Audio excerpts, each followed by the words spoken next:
In the Old Testament, only qualified men were to rule the state of Israel. For example, in Exodus 18, Moses was told this: "You shall select out of all the people able men who fear God, men of truth, those who hate dishonest gain, appoint them as leaders."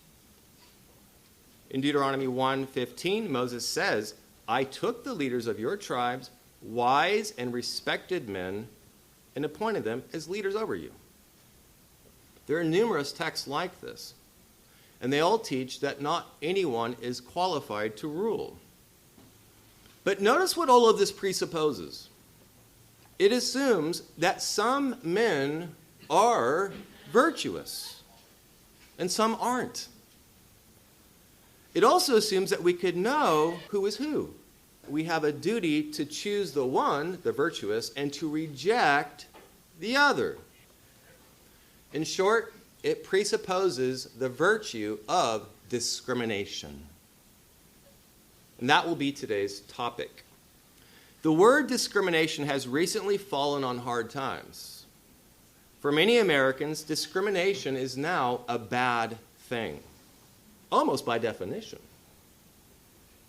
What's odd, though, is that discrimination used to be defined as a virtue. In its original meaning, the word discriminate meant to distinguish between things that differ, and to then separate those things from one another. A gold miner, for example, practiced discrimination when he distinguished between real gold and fool's gold, and kept the one and dumped the other. When on social media nowadays, we have to discriminate between AI-generated content and authentic content. When lost in the woods, we have to discriminate between edible berries and poisonous ones.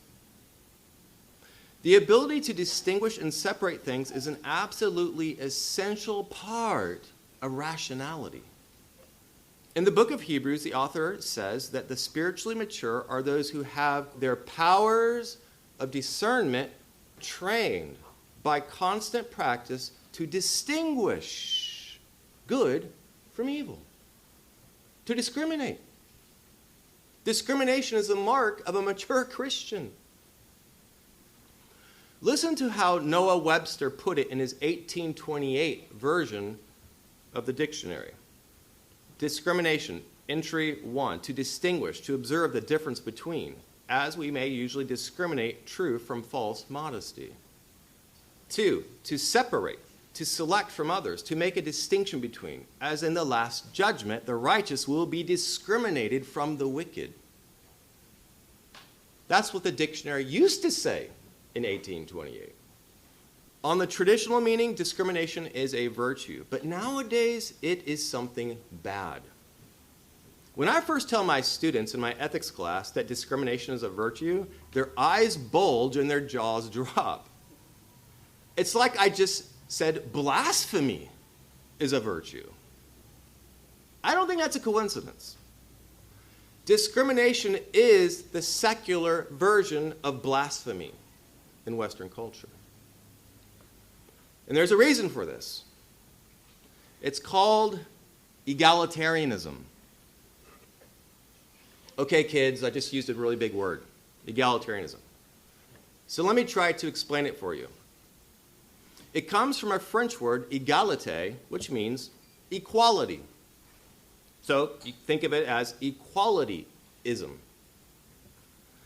Egalitarianism is the idea that all people are equal, and therefore that all should have equal rights, to be treated equally, and that the goal of government is to remove inequalities. Now, if you kids are thinking, Mr. Finkbeiner, that wasn't really helpful, I still don't know what you mean, guess what? I don't either. Join the club. That's the problem. Equality means lots of different things to lots of different people. Contradictory things, in fact. The word equality is like a chunk of wax. You could just mold it to whatever you want it to mean. Philosophers distinguish between, get this, legal equality, political equality, economic equality, social equality, religious equality, gender equality, animal equality, environmental equality, formal equality, substantive equality, equal opportunity, equal outcome. They speak of equal access, equal respect, equal consideration, equal representation, equal this, equal that, on it goes. So, kids, here's my definition, okay? Here's my definition. Egalitarianism is a religion that worships equality as a god. If this religion had its own version of the Ten Commandments, the first and greatest commandment would be, thou shalt put no other god before equality. The second commandment, like unto it, would be, thou shalt not discriminate. The egalitarian religion is very popular in the country directly north of us. According to the Canadian Human Rights Commission, discrimination, this is from the website, discrimination means treating someone unfairly because of one of their protected personal characteristics. Note that phrase, protected personal characteristics. What does that mean? Are they talking about virtues? Recall our definition of virtue. It's a personal character trait that enables one to do something well. Moral and intellectual virtues are personal character traits that enable one to live well as a human being, to be a good person. The vices, then, are personal traits that corrupt one's soul and that compromise one's ability to live as one ought. So, is the Canadian Human Rights Commission trying to protect people's virtues? Far from it. Here are the traits they have in mind, and I quote, race, national or ethnic origin, color, religion, age, sex, sexual orientation, gender identity, gender expression, disability, genetic characteristics, and last but not least, a criminal conviction for which a pardon has been granted or a record suspended. According to this religion of egalitarianism, to discriminate against anyone on the basis of any of these protected traits is a violation of what they call human rights. In a later sermon, I will talk about how we got to the concept of human rights and what it's done to the world. On this view, if a daycare center for children tells a trans woman that men who pretend to be women are not fit to be caring for children, as any moral person would say, that would be discrimination, which they say is unjust by definition. According to egalitarianism, the morally virtuous act of protecting children from mentally disturbed people is considered morally wrong. And why? Well, that leads to another concept that is central to the egalitarian religion: fairness. Suppose a high school starts a basketball program. To form a team, they set aside a Saturday for tryouts. According to the traditional definition of fairness, not the modern one, but the traditional one, fairness meant treating equals equally and treating unequals unequally. As applied to the basketball tryouts, this means that everyone within reason is given the equal chance to try out and to prove that they are good enough to merit a spot on the team. The traditional idea of fairness required discrimination. The coaches must distinguish between superior and inferior players, and then accept the one and reject the other. But the coaches were only to discriminate on the basis of character traits or differences that are relevant to the role, the function, the job of what? Playing basketball. There's a movie called Glory Road that tells the true story of a white basketball coach from Texas who, back in 1966, formed a predominantly black basketball team. This coach judged rightly that the color of one's skin is just not relevant to whether one is fit to play basketball. Height is relevant. The ability to dribble and shoot would be relevant, but not the color of one's skin. On the traditional idea of fairness, it just meant the equal chance for everyone to prove their merit, to prove their virtue, to prove that they are better than their competitors. And all who are good enough to play were accepted.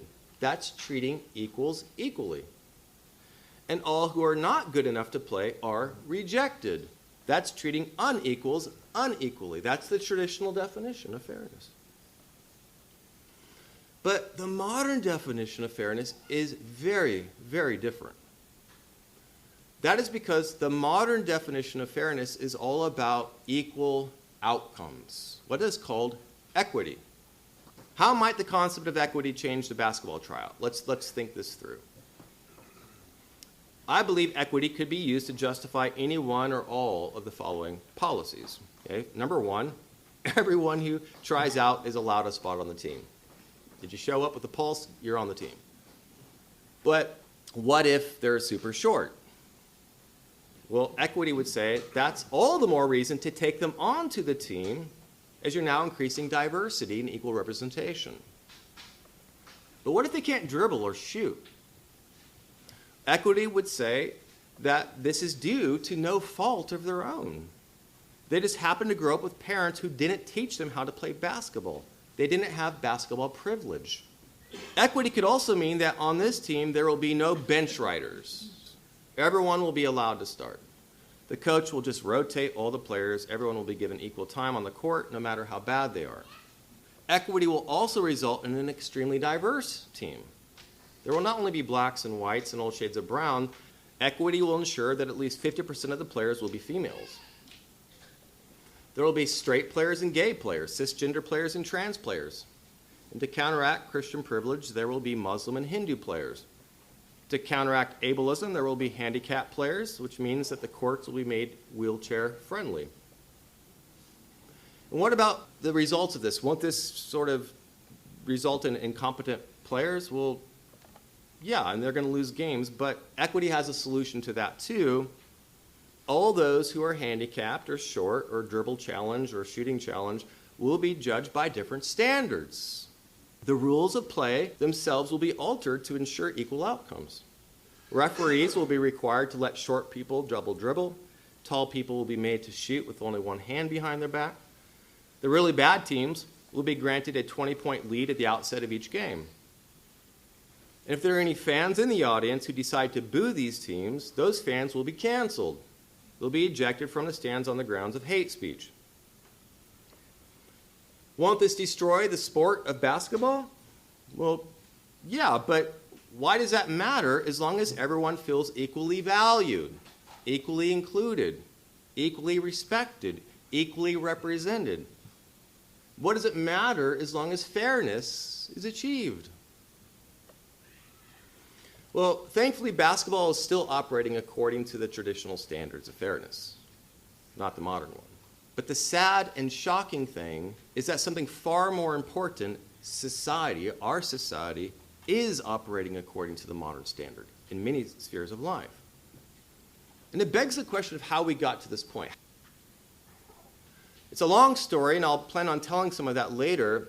It's mostly a modern story, but it's not just a modern story. Egalitarianism goes back to antiquity in some respects.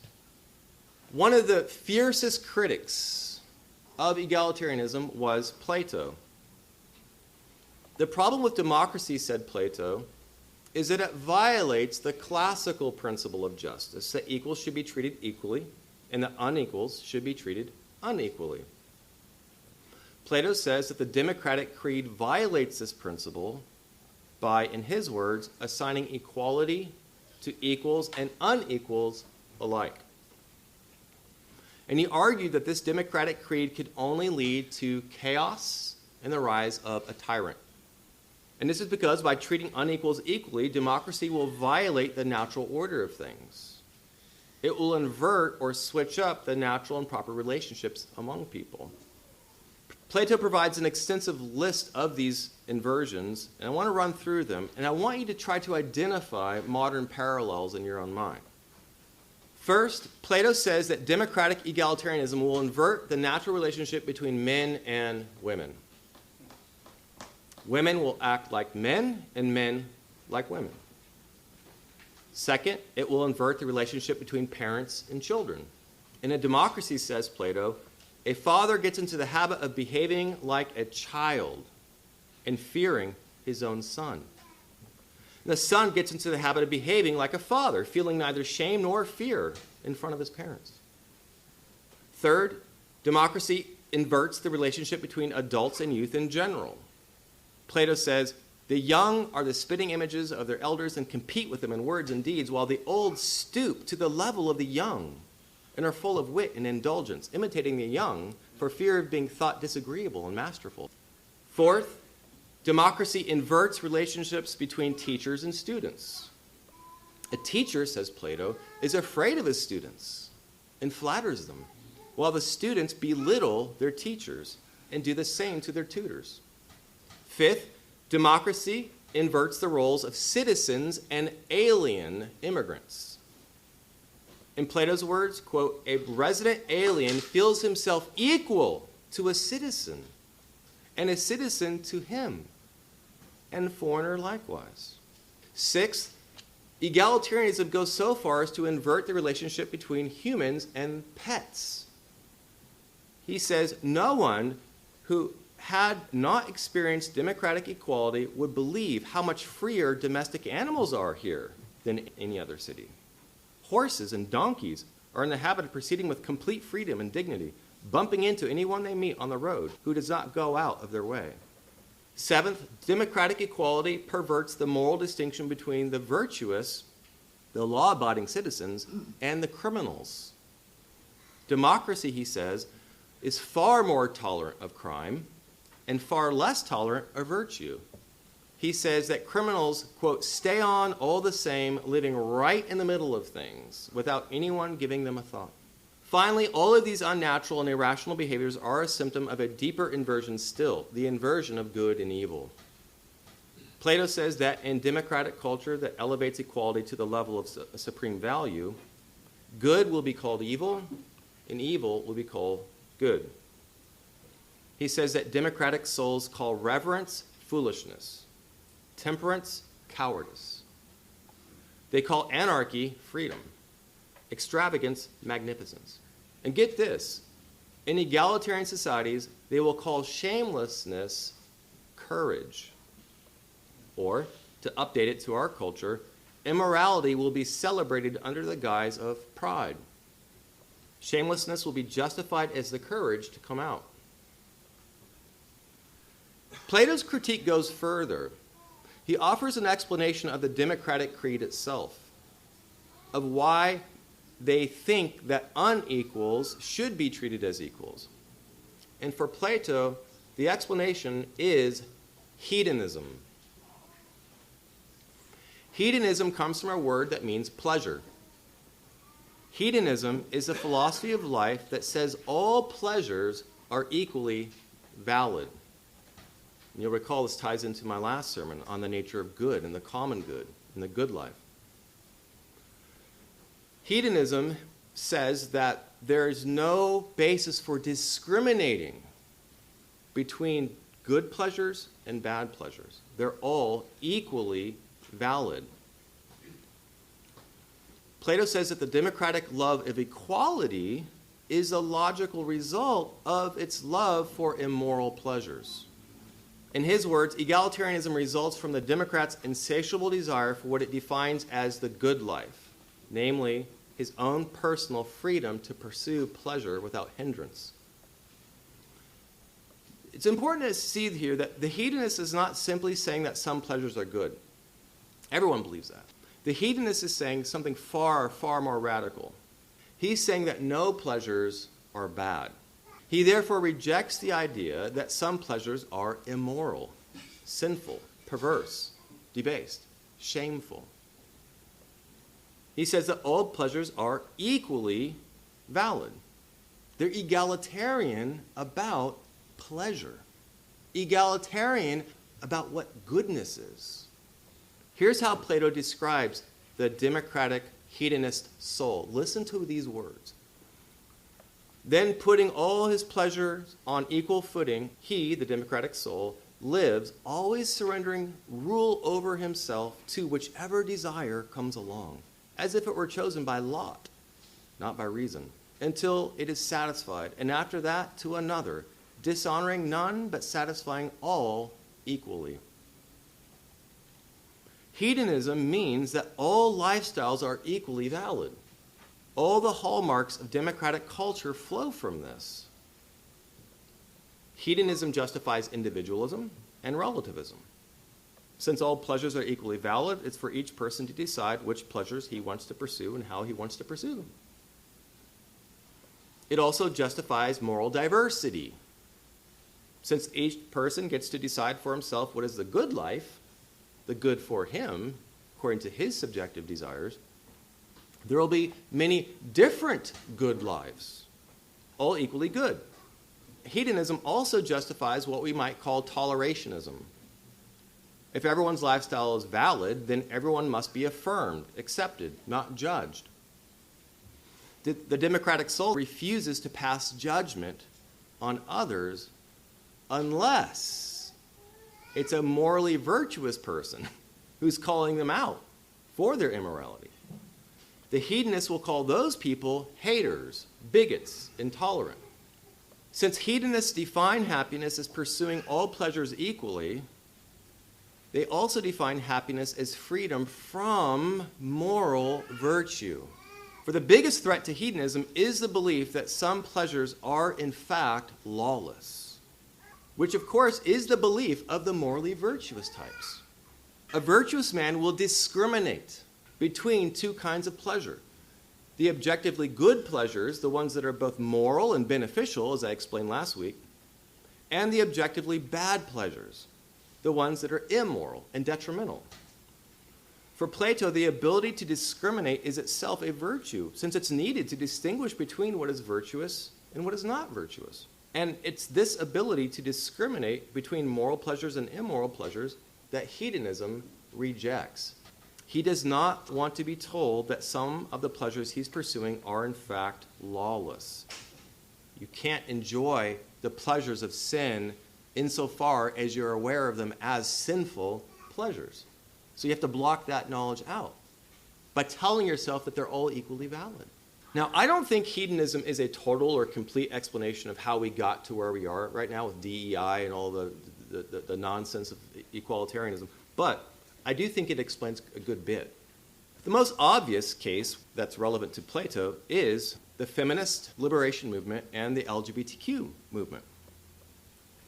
As explained in the last sermon, much of the feminist movement was motivated by hedonism.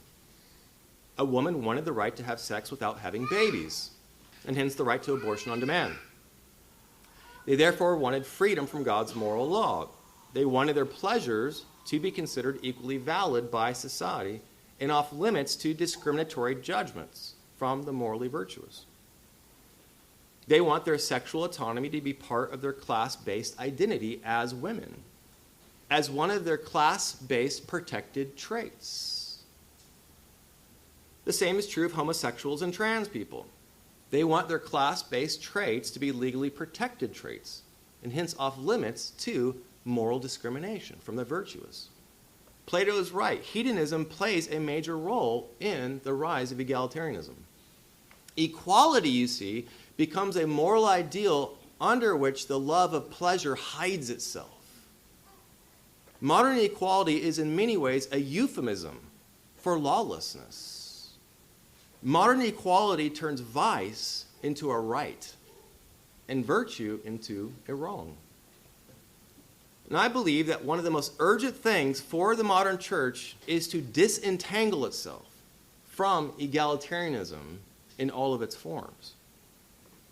As long as we're confused by the modern ideas of equality, fairness, anti-discrimination, it's going to be really hard for us to think and speak and live as we should. We are called to a life of virtue, which means we're called to a life of discrimination. A life of discerning the difference between true and false, right and wrong, good and evil. And this takes effort. It doesn't automatically happen. Recall how the author of Hebrews put this. The spiritually mature are those who have their powers of discernment trained by constant practice to distinguish good from evil. But this becomes all the more difficult for us as Christians living in this culture where egalitarianism reigns supreme.